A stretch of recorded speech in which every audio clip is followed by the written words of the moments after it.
It's time for Tycoons of Small Biz, spotlighting the true backbone of the American economy, the true tycoons of business in America, the owners, founders, and CEOs of small businesses. The show's hosts, Austin Peterson and Landon Mance, are registered representatives of Lincoln Financial Advisors Corporation, a broker-dealer member SIPC, and registered investment advisor. The views expressed by your hosts, Austin and Landon, are not necessarily the views of Lincoln Financial Advisors. Let's lean in as Austin and Landon connect with this week's Tycoons. Good afternoon, Tycoons, and welcome to today's episode of Tycoons of Small Biz. I am your host, Austin Peterson, coming to you live from the Phoenix Business Radio X studios in Tempe, Arizona. I'm joined, as always, by the best co-host in the business, Landon Mance from Las Vegas. Landon, welcome to the show, buddy. Thank you, sir. And we are excited to have in studio today Tania Torres with Torres Multicultural Communications. Tania, we're excited to have you in the studio today. Likewise. So I'm really happy to be here. Thank you guys for the invitation. I'm excited. Yeah, we're excited for the conversation. You know, before we jump in, though, I want to just kind of lay the groundwork for those who are listening to the program for the first time. Tycoons of Small Biz is a radio show and a podcast that's put together for small business owners by small business owners. Landon and I are both small business owners. We own a practice together. We both grew up in families that owned businesses as well. So it's in our blood. And the idea or the goal behind this program is to highlight small businesses throughout the country and give them a platform to tell their story. So today, especially, I'm excited to have you in the studio today, Tania. I think that women in general are underrepresented as owners of businesses throughout the country, but Latina women especially. So we're excited to hear your story. And so before we jump into the business side of things and some of the things that we want to talk about from your business, why don't you tell us a little bit about you personally? Where did you grow up? What's your family life like? That sort of thing.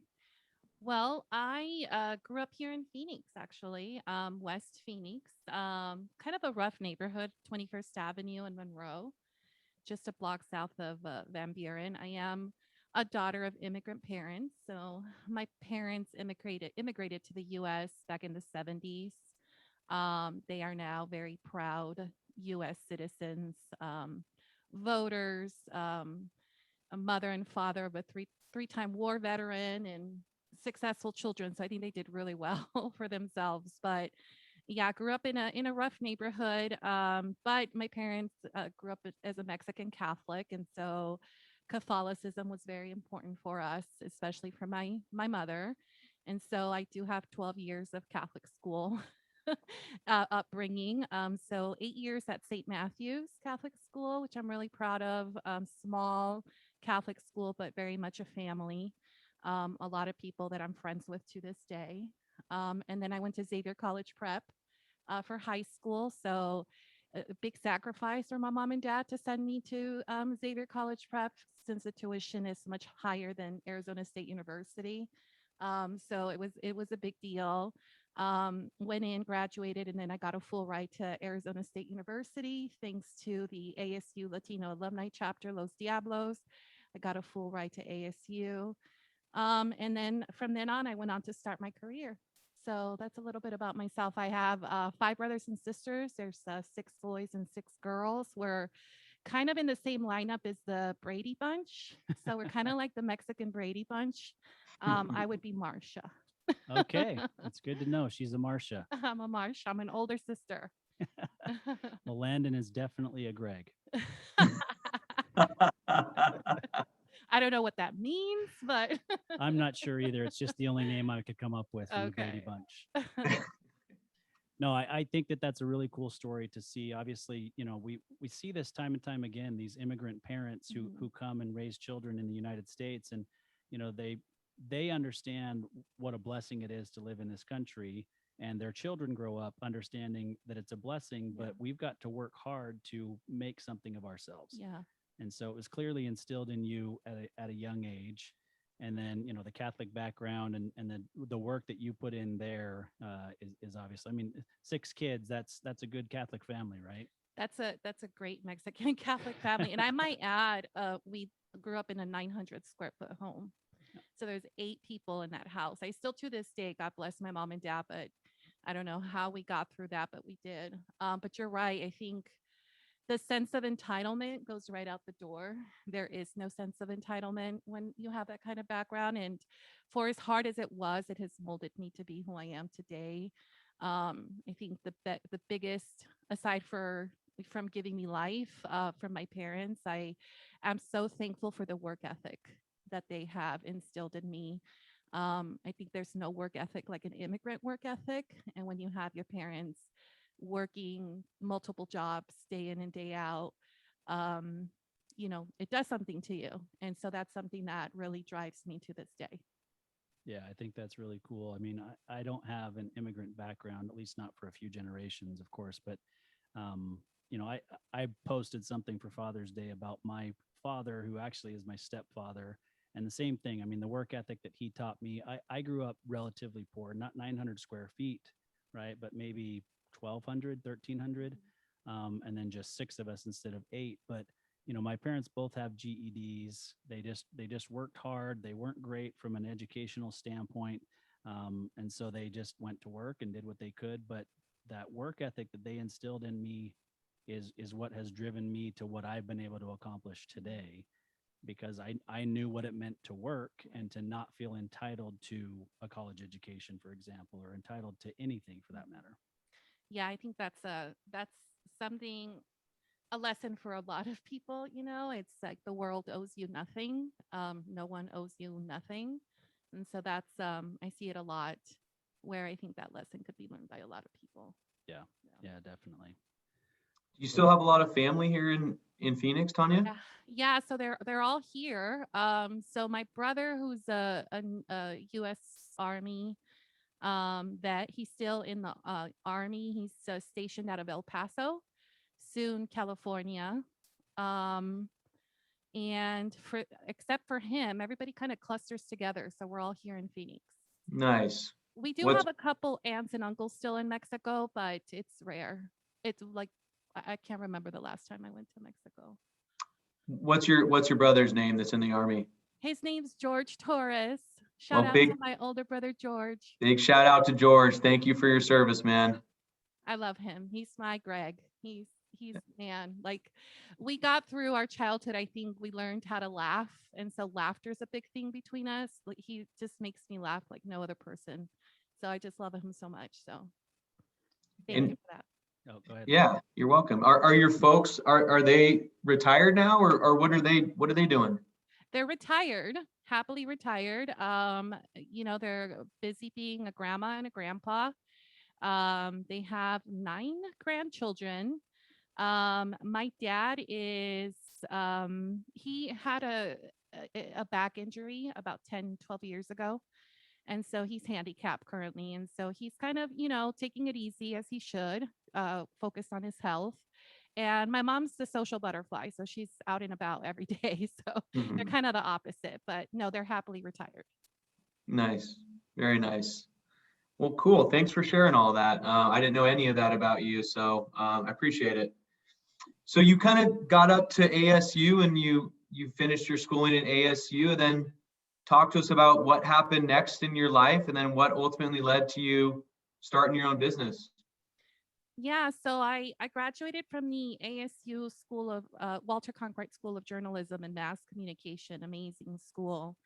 Um, I thought I was going to be a journalist. I thought I was going to really take my creative writing skills and put them to use in journalism. And it wasn't until I found out how much journalists make to start off with. I literally would have had to move back into my mom and dad's house and kind of start almost minimum wage. So I got into public relations, and it's actually very serendipitous the way that it happened.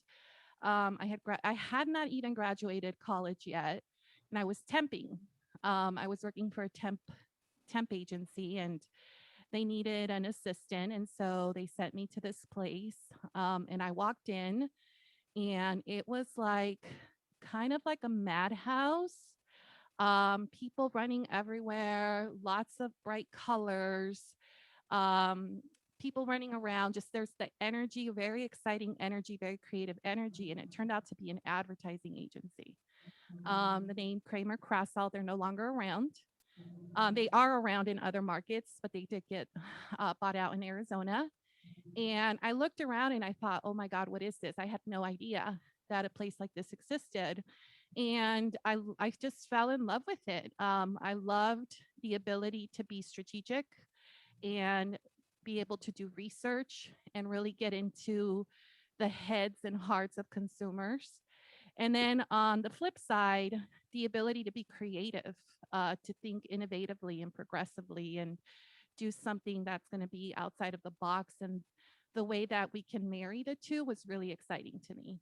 And so I started off as an assistant for the PR department, worked really hard with that work ethic that we just talked about. And 7 years later, I walked out as vice president of the agency. So I felt like I got my MBA at Kramer Krassall. I learned so much about how to run an agency, but I always knew, as with every entrepreneur, that I could do it better. And I always knew that I was going to start my own agency. So I kind of went in there and I learned as much as I could. I'm very grateful for that opportunity. I'm very grateful to my mentors at Kramer Krassall. They were amazing and they taught me so much. So that's how it all started for me. Yeah, that's awesome. So did you go straight from Kramer Krassall to starting Torres Multicultural? So I did 2 rounds at Kramer Krassall. So I did a couple other jobs in between. I worked for a nonprofit called the Border Trade Alliance. Did a lot of marketing and PR work in Washington, D.C., Mexico, and Canada. So I was traveling a lot, which I loved, pretty much lived out of a suitcase. I had that moment in my life in my early 20s. And then I went to work for Thunderbird, the Global School of Management. I was director of public relations for them for some time. And then Kramer Krassall came back and recruited me back to them. So after Kramer Krassall was when I decided to open up my own business.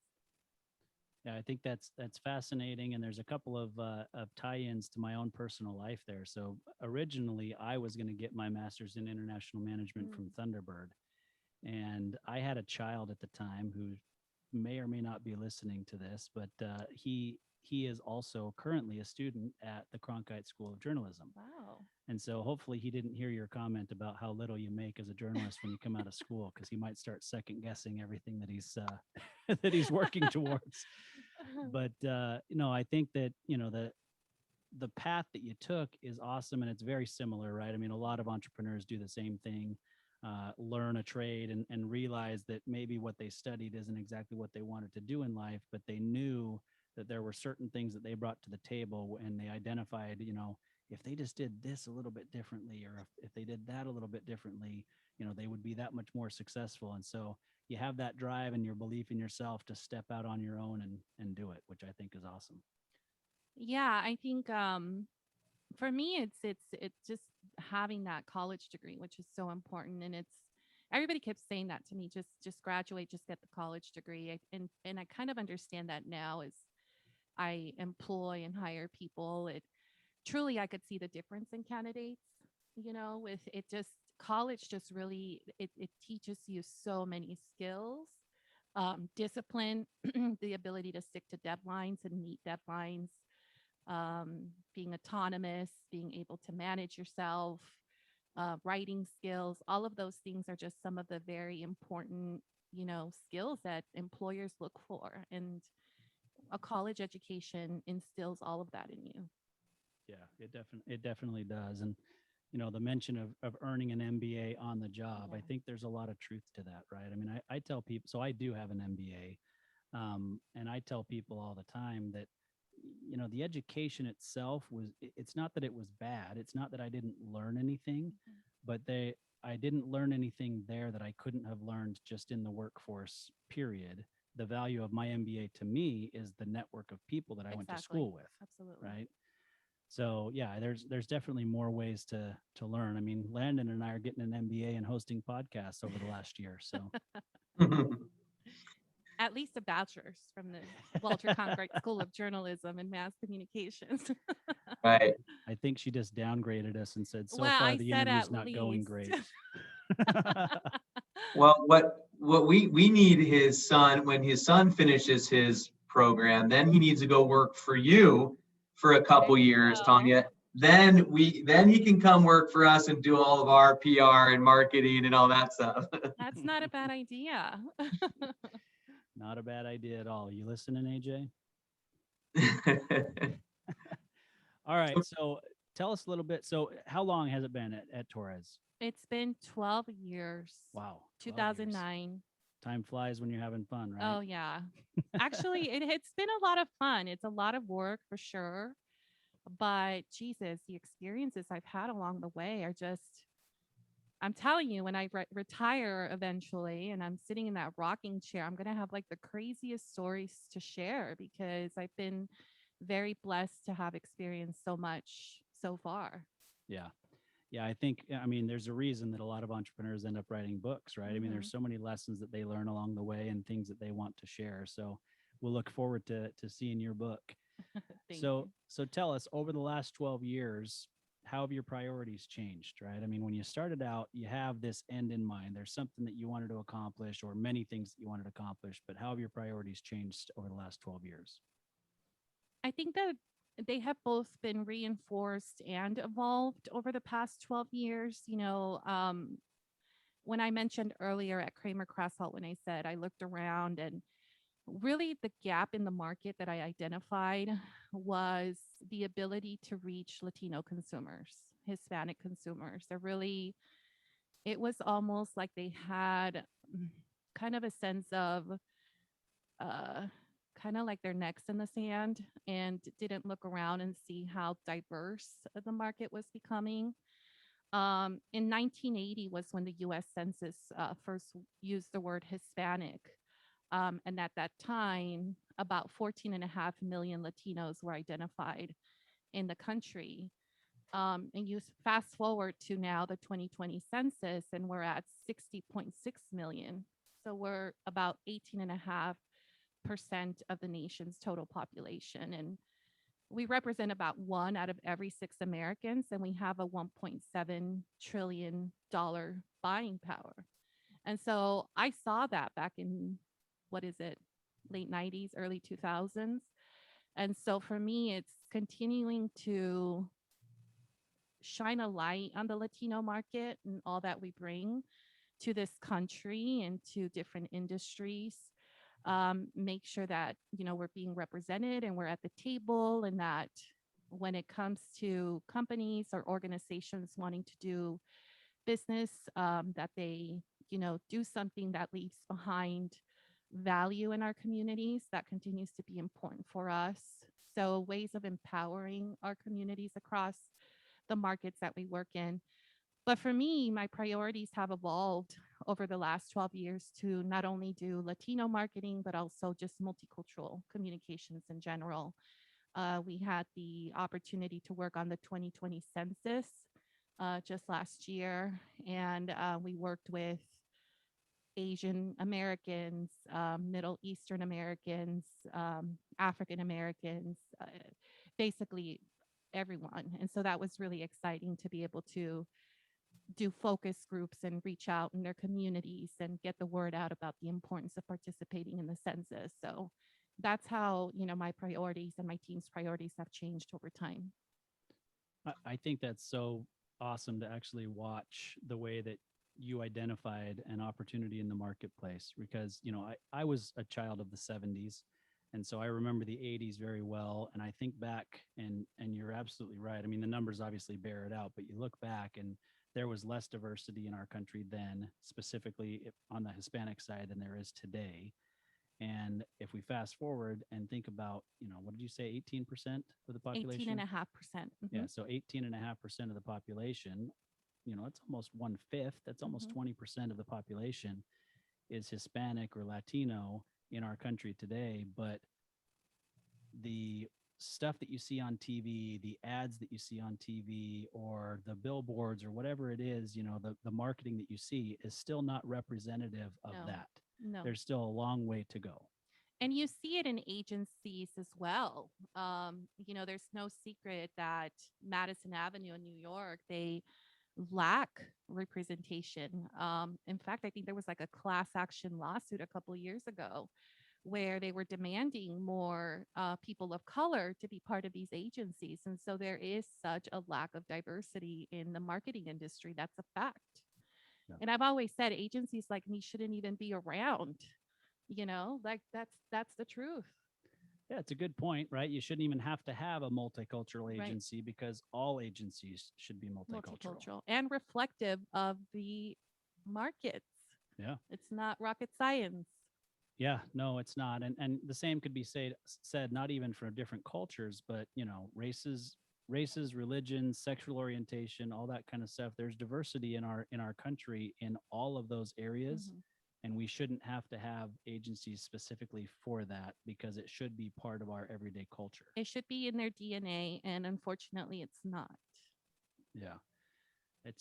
We've definitely we've got a long ways to go for sure. And I think the thing that comes to mind for me, I don't know about you guys, but I don't think most people in our country realize that the United States of America does not have a national language even, right? English is not the declared national language of the United States. There is no national language. And so when people say stuff like, well, learn the language, you're in our country now, there is no national language in the United States. We are all immigrants at some point in this country, except for the Native Americans, right? And so we all need to just be so much more inclusive, and everything on TV needs to be representative of that. TV, print, everything, and we've got a long ways to go. And I know that you guys are putting a dent in that. So it's exciting to see. We are. My team, I have a great team who's tuned in as well to listen to this podcast. Hello, everyone out there. They're amazing. They are so committed to really putting a spotlight on our communities and finding ways to continue to empower our community. So they work really hard. Yeah, I've met one person on your team, and she was tremendous. And I think just what the stuff that you guys are putting out, the quality of content that you guys are putting out there is letting me know that you have an amazing team. Thank you. I appreciate that. Yeah. Hey, Tania, can we just take a little step back here and just kind of, just for people that don't know, what you guys do or who you are, just tell us about the company and exactly what you guys do and who you're working with, and just give us a little more flavor of you guys. Sure. So we are a marketing and public relations agency. So we provide all kinds of marketing services to nonprofit, for-profit, Fortune 500 companies. That could look like market research focus groups. It could look like an advertising campaign where we actually produce TV spots, radio spots. Digital is big right now, of course. We also buy media. So if we've done advertising, multi-million-dollar advertising campaigns where we also negotiate with all the different media partners and place the media, make sure that ads are running on time and when they should be. And we also leverage those budgets for added value. We do a lot of social media campaigns. So basically anything involving communications under the marketing umbrella. Currently, a lot of our work is focused on public transportation. So we're really excited to be doing work on some of the biggest construction projects going on throughout Arizona, actually in Maricopa County. And so our job is to make sure that constituents, stakeholders are informed when it comes to these different construction companies and the value of, expanding freeways and light rail, how that is a value for all of us. And then making sure, first and foremost, that they're aware in case they're impacted through traffic and detours and driveway, access and things like that. We also work with healthcare industries. We've worked with large nonprofit organizations as well, locally and across the country. A couple of years ago, we worked with Mi Familia Vota, which is the largest Latino civic engagement organization in the country, and we worked in about 7 different markets to help get the Latino vote out. We did that through direct mail, canvassing. So basically, that's what we do every day. We have several different clients. We have a team. We have an office on 8th Street in Washington, and that's where our headquarters is located. And our team is very uh, talented. Most of them are bilingual, fluently bilingual, English, Spanish, not all. We do have a pretty diverse team as well. And they work on their client accounts every day really hard. Yo hablo español muy poquito. Muy poquito. Muy poquito. Lo hablaste un poquito bien. You spoke well. Yo hablo francés. Oh. Don't know anything about that. You know, I wanted to be trilingual. So at Xavier, I took French for 4 years, which in hindsight, I probably shouldn't have done because I would have just gotten the easy A in Spanish. But I can understand French, but I don't speak it. And it's because you have to practice it. So, but the Yeah. times I've been to France, I can kind of pick up what they're saying. Yeah, I'm the same way with Spanish, actually. I can pick up the gist of what's being said because the words are close enough. But I tried to pick up Spanish after learning French, and I lived in France for 2 years. And so I got to a point where, and I have a bachelor's degree in French. So I'm not today, but I was fluent back in the late 90s. And it's hard, especially for somebody who speaks English as their first language. Learning a second Latin-based language that's very similar is hard because a lot of the words are even spelled the same, but you've got to pronounce them differently. And it was very difficult for me to try to learn that second Latin-based language. Yeah, there's I obviously all of my childhood friends, we all grew up in households where we spoke Spanish first. And so we were, so now they're all very fluent English speakers, obviously, because they speak and write it all day long. But trying to hold on to your Spanish is tough. You got to keep practicing it, tuning into the radio stations and the TV stations helps. But yeah, you got to practice it. But that's where you get the Spanglish come in, and yeah, and those are fun. Those are fun words to hear people speak. Yeah, definitely. Tania, let me ask you something. My wife always gives me a really hard time because when we go out to wherever, and clearly the person that we're communicating with, they speak Spanish because I overhear them speaking it or, whatever. And so I'll try to communicate with them in Spanish as best as I can. Like I said, I speak very little, but my wife always gives me a hard time. She's like, why do you do that? Like, they don't want you to do that. Like, you don't know what you're doing. Like, so is that true? Or No. is that false? No, for the most part, myself and from people that I've talked to or have witnessed myself, we find it endearing. When you, of course, done respectfully, of course, but when people try to actually speak the language, we don't take offense to it. We actually think it's endearing. So we like it. We like that you guys are trying to learn some of the words and are trying to implement them in your everyday vocabulary. Again, as long as it's done respectfully and not needing to offend anybody, of course. Right. Absolutely. Mock it.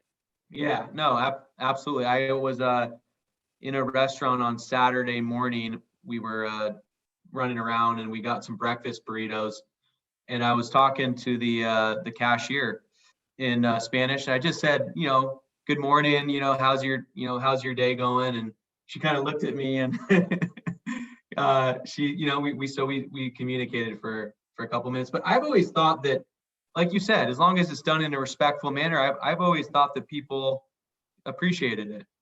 We do. I do. I mean, and people that I've talked to and have, like I've said, I've witnessed myself, lots of those kind of situations. And for the most part, I think people appreciate it. We find it endearing. We do. Right. Honestly, I think, from a French perspective, I know that the French people, one of the biggest issues that they have with Americans is they don't try. right? They walk up to you and just assume that you can speak English, or start Mm. speaking to you in English and expect that you can speak English back to them, but don't even make an effort to try to speak French to them. Mm. So I know a lot of French people feel that way, and wish that, look, you're coming to our country, at least try. Try. I got that in Italy, in Rome. Like for the most part, in Paris and France and other areas, they would, as long as I tried, and then they would flip to English and be cool with it. But in Rome, they refused. Like they refused. I'm sure the guy knew. I still remember, it was a taxi driver, and I was trying. I was even speaking Spanish to him to try to like pick up some of the words, and he's like, "You got to speak in Italian to me." Well, yeah, we can't not everybody's going to feel the same way Yeah, about things, right? correct.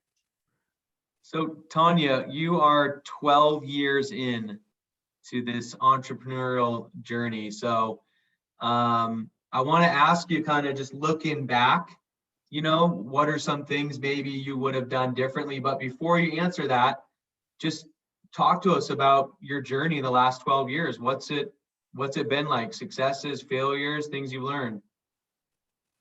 Oh, it's been incredible. Oh my gosh. I mean, the amount of learning that takes place every day. I feel like every single day I walk away with new lessons. Um, I'd say that people, it's personally a point of pride for me to be able to create jobs, to be able to hire people and provide, you know, generous salaries and benefit packages for employees, staff members. That to me is a point of pride, the fact that I'm able to do that. All because I had this idea back in, the late 1990s. So that's cool. I love that.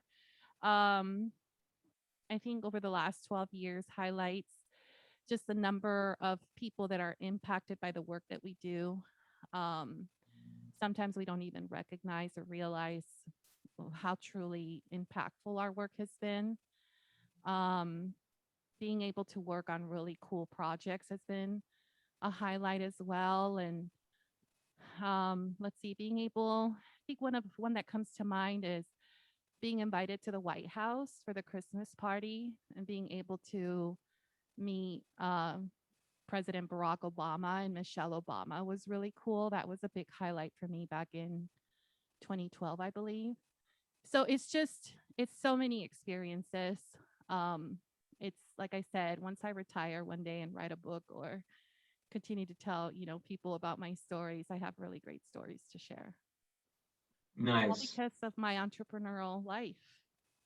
And it's a lifestyle, right? It's not a job. It's like Yeah. it's more of a lifestyle. And it's not for everybody. It's not for the faint of heart. No, no, not at all.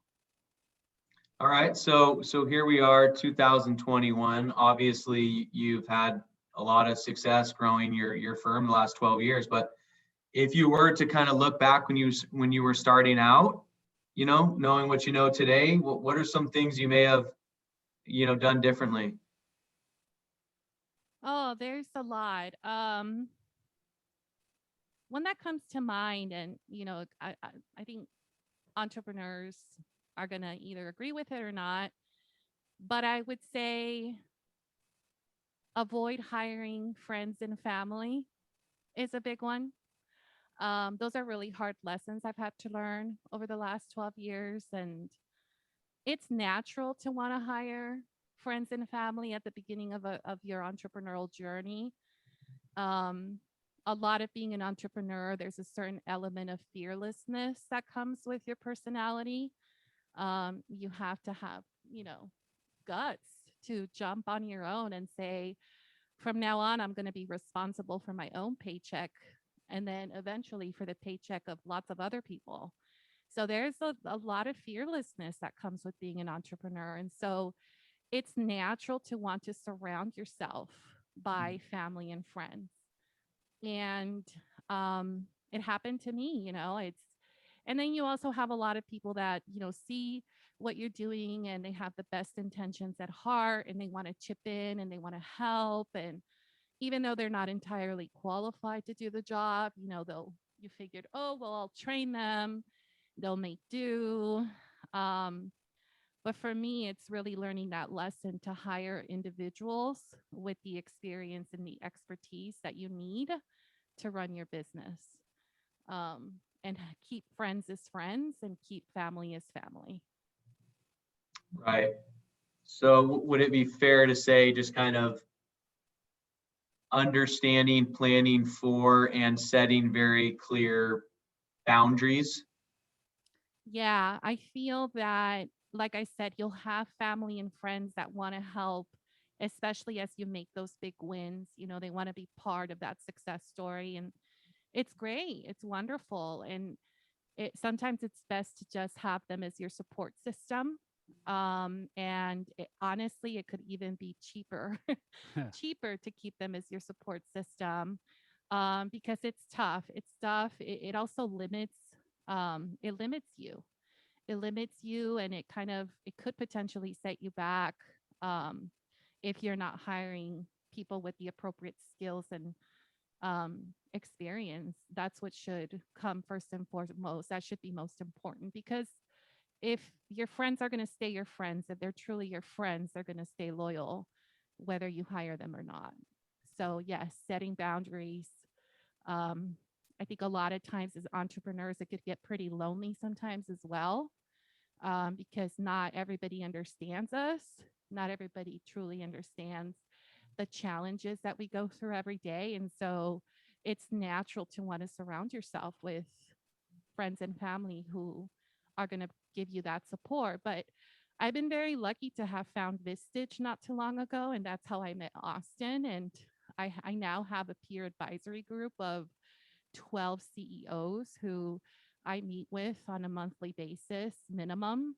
And I'm able to share with them my challenges as someone who's running her own firm, a minority woman who's running her own firm. They've been tremendous help so far. And I'm in my second month, and I love it because, for as much as my friends and family sometimes want to help, they truly just do not understand it.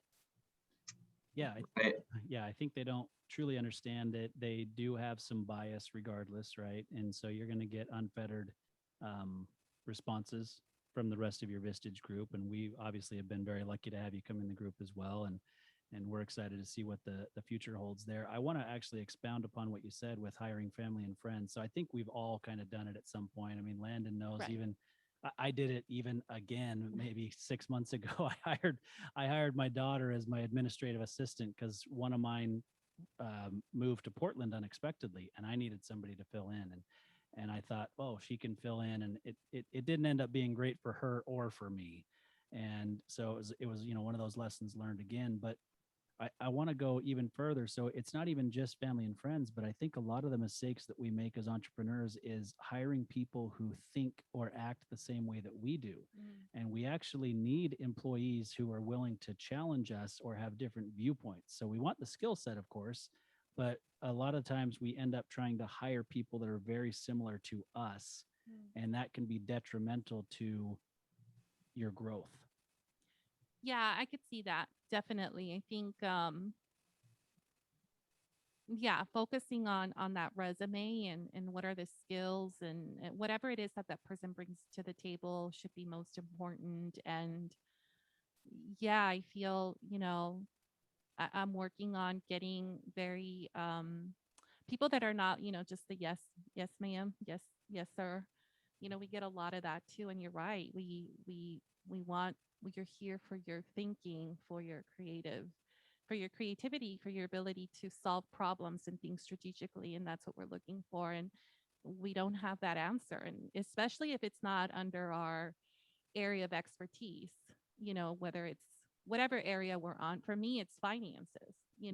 If I were to manage the finances every day, we wouldn't be. I'm a marketer. I'm worried about photo shoots and ads and creative things and research and plans. And so it's just really hiring according to what expertise you need to advance your business. Yeah, and let them do what they're best at, right? I mean, Right. Landon and I went to a meeting. I don't remember if it was last week or the week before, but we were together in Vegas. We went to a Vistage meeting and there was a guest speaker. So Landon's checking out some Vistage groups in Vegas right now. And we went to this meeting, and the guest speaker happened to have been on President Ronald Reagan's post White House staff. So once he was done being president, you still have a staff, of course, special, or Secret Service and all that. He ended up being on his staff, and so he got to know President Reagan really well. And one of the things that he said about President Reagan is he had an ability better than anybody he had seen to that point or since to surround himself with the smartest people in every area that he needed, and to not let that affect his ego. I was just going to say that. And I've learned how to do that. I think in the times that I have fumbled a little bit with my business, I've realized, Tania, you need to work with the top, like the best experts you can find. And if that hurts your ego, then you need to work on yourself, because that's you talking to your ego and telling your ego to take a seat because it's not helping you at this moment, right? And so it's important. And I felt like that even joining Vistage, sitting at that table, there's some really intelligent people in our group that can be quite intimidating. But all of that, I tell this to myself, all of that, all the time, that's all part of growth. Growth is uncomfortable. Growth is supposed to be uncomfortable. That's how you transform yourself. That's how you evolve. And so, yeah, it's challenging yourself to be in those rooms and those conversations where you may not be the smartest person in the room, and that's okay. Yeah.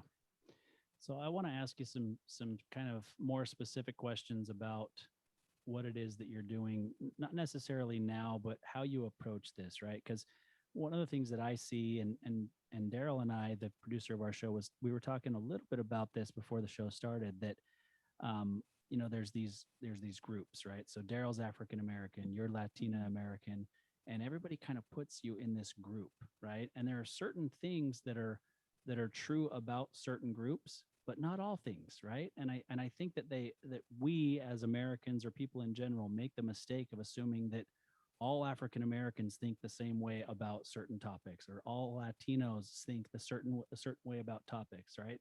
So we know that Latinos, for the most part, are very family value oriented. Mm-hmm. I think that that's a fair statement that we could say about essentially all Latinos, right? But to assume that all Latinos vote one way on a specific topic, we just came through a pretty contentious political season, right? And I don't want to get overly political, but they assume that all African Americans vote the same way, and they assume that all Latino Americans vote the same way, and it's just not true. And so how do we break through that, or what are you guys doing specifically with different ad campaigns or whatever it is that you're putting out there to not treat everybody the same, but to get representation the way that it should be? Does that question make sense? Yeah. And you're so right. For me, I was going to bring up the political part, and without getting too political, of course, but assuming all Latinos are Democrats or, left leaning, that's an assumption. I learned that very clearly during the Trump years as I looked through my news feed on Facebook, that not all my family and friends were Democrats. There was a lot of fighting going on on different threads between people that, were expressing their opinions that people didn't necessarily agree with. And so I learned that not all Latinos necessarily think that way, and that we're very complex. We're not a homogenous community. We're just, people in general are complex creatures. And so that's not an exception with people of color. It's a very complex community. I think first and foremost, when it comes to trying to ensure that representation, is first and foremost advocating for it. If you're in a position of power or privilege, it's making sure that that conversation is being had. Do we have people that are representing the communities at this table who are making the decisions? It starts with that. I could tell you that for me, I wouldn't get invited to submit proposals for certain, requests for proposals or be able to pitch for certain pieces of business locally and nationally if it wasn't for people that were advocating for people like myself, and that goes a long way, especially if you are in a privileged position. That's where it starts.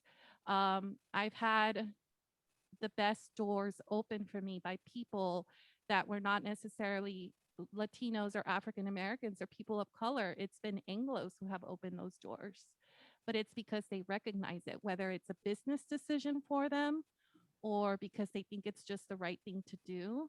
That's very important to start with.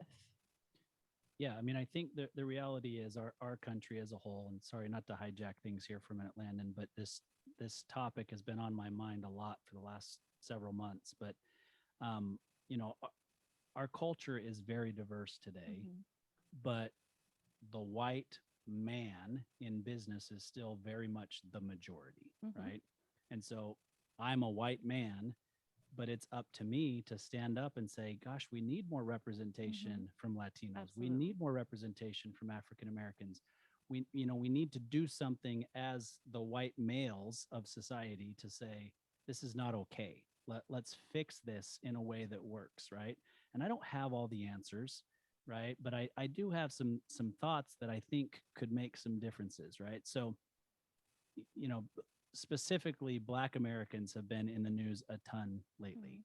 And the way that, they feel about certain things. And there's people who think that the Black Lives Matter movement is not okay. And some think that it is. And, it doesn't really matter which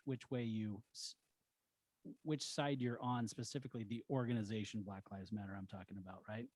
But I know that what I think could make a huge difference is if the professional sports teams and associations that are out there, most of the athletes in our country are of African American descent, right?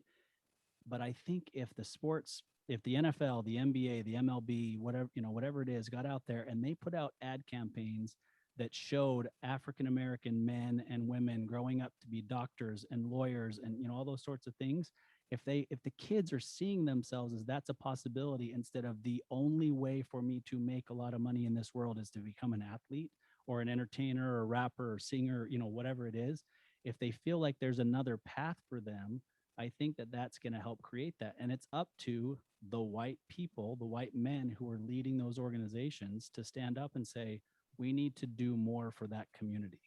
We're making a lot of money on the backs of these people, these athletes and entertainers today. And we've got to do more to say there are other ways to make money, because regardless, even though it's mainly African American men who are in those, who are those athletes and entertainers and rappers and singers, whatever, there's still a small percentage of them that end up making it in that area. And so we need to show that there are lots of other ways to make a very good living in this life. And it takes hard work and it takes education and it takes, reading and writing and math and putting in those efforts in our own homes and in our communities. But it's got to be shown nationally that there's another path out. Make sense? No, I agree. Definitely. As I'm hearing you speak, I have a local example, not necessarily in the sports arena, but this has to do with one of our clients. So South Central is getting a new light rail extension. Valley Metro City of Phoenix are extending light rail by almost 6 miles into South Phoenix all the way to Baseline Road. Along Central Avenue. Very exciting. That is going to hopefully, it will launch late 2024. So it's a project that's been going on for many, many years. Large project. I think it's almost $1 billion project. But what's really interesting is as we were doing all the research in South Central, when our firm came in, with marketing and communication services with the project. One of the statistics that really blew me away during one of the conversations I had with a gentleman who owns several charter schools in South Phoenix. And he said, Tania, from between 7th Avenue and 7th Street and between Broadway and Baseline, 55% of the population is under the age of 18. So think about that. It's very young families, a lot of young people, and you could see it because I remember as I was driving down Central, I could see the kids just coming out of school in their backpacks, crossing the street. And so I thought, wow, these kids are going to grow up watching light rail being built literally in their front yards or their backyards. And so one of the workforce development programs that we developed is called Engineers of the Future. And so what we did is we paired up kids from South Phoenix with engineers and architects and all individuals, white collar, working on the project as mentors.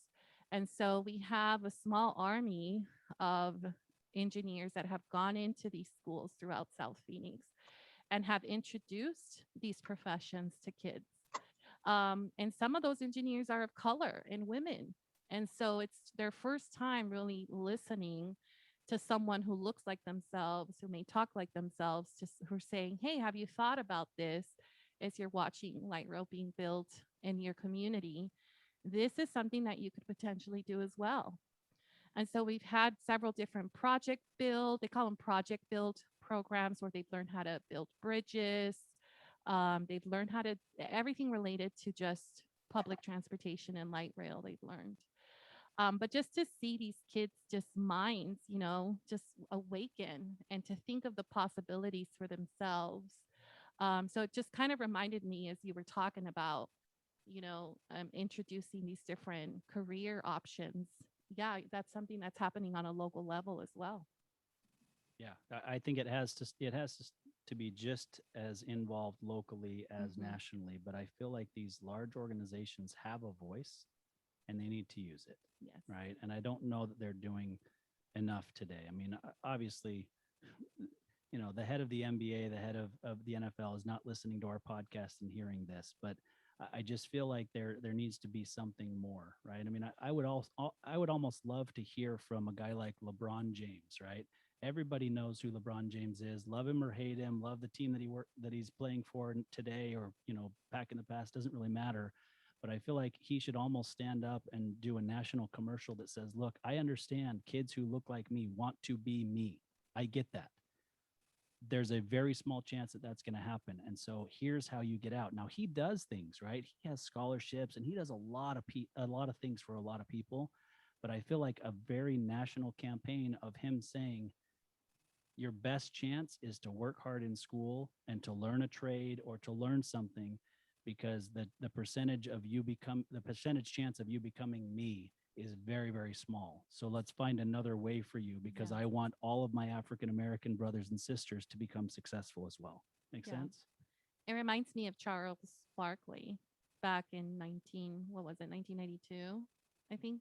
I was in 8th grade and I still remember that. The Phoenix Suns were doing really well, as they are now. Go Suns. Yeah. But yeah, I remember that. I remember him saying, I am not your role model. Yeah. And that stuck with me because he's not. Nobody made him, he didn't ask to be a role model. So, and I remember him making that very clear. My teacher loved it at the time. German nun. Small little German nun, sister Elaine. All right. Well, we're coming up against time and I kind of hijacked things for a little bit. So Landon, bring us home. Yeah, sure. No, that's all good stuff. So Tania, in about the 2 minutes that we have remaining, just talk to us about what's on the horizon, for you and for your firm. What's the future look like for you guys? Definitely scaling. Big focus on scaling. How do we continue to grow an agency, a service-oriented marketing public relations agency? That's a big focus for me personally and my team as well. Expansion, of course.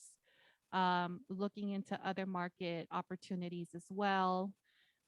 Locally, we do a lot of art-related events. We do part of my property includes a multifaceted facility that we call Luna Culture Lab. It serves as an art gallery as well. So we host First Fridays which the city of Phoenix opens its doors downtown to a bunch of art galleries throughout downtown. It's a really cool place to be at. If you're into culture and arts and creative energy and people, it's a really fun thing to do along Roosevelt Row. But we put together a signature event every year called Chingona Souls, and it's a stiletto art and fashion show. And that's coming up on November 5th. We are getting ready to send out the save the date to all of our followers. We did have to skip it last year because of COVID. And we're really happy to be bringing it back this fall. So we work with about 50 different artists, and they all start out with the same canvas, which is the black stiletto. And they basically get about 3 to 4 months to work on turning that into a piece of artwork. And so the stilettos are displayed in our art gallery, and they're auctioned off, and all the proceeds benefit ASU Los Diablos Scholarship. And we also have a fashion show. So it's a big night. It's a really fun, creative evening for all of us. And so we're starting to plan for that event as well. And you guys are all welcome to come and bring your wives or girlfriends. Guys love it as much as women, believe it or not.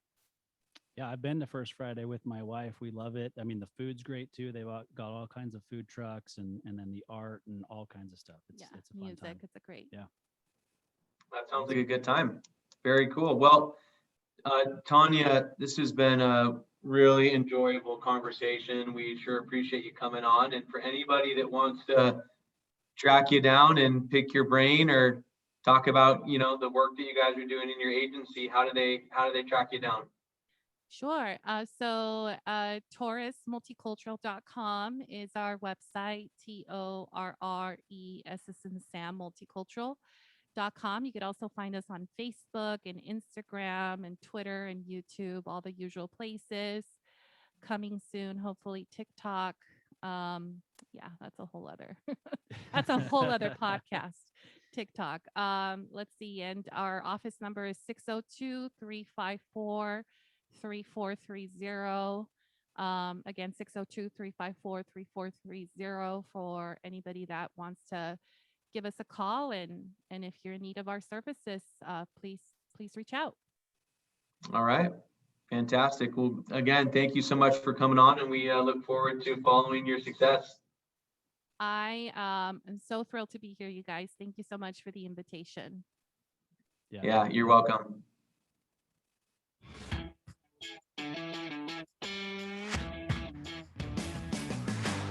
You've been listening to Tycoons of Small Biz, proudly hosted by Austin Peterson and Landon Mance. Austin and Landon are comprehensive financial planning professionals specializing in financial, estate, and succession planning for small business owners.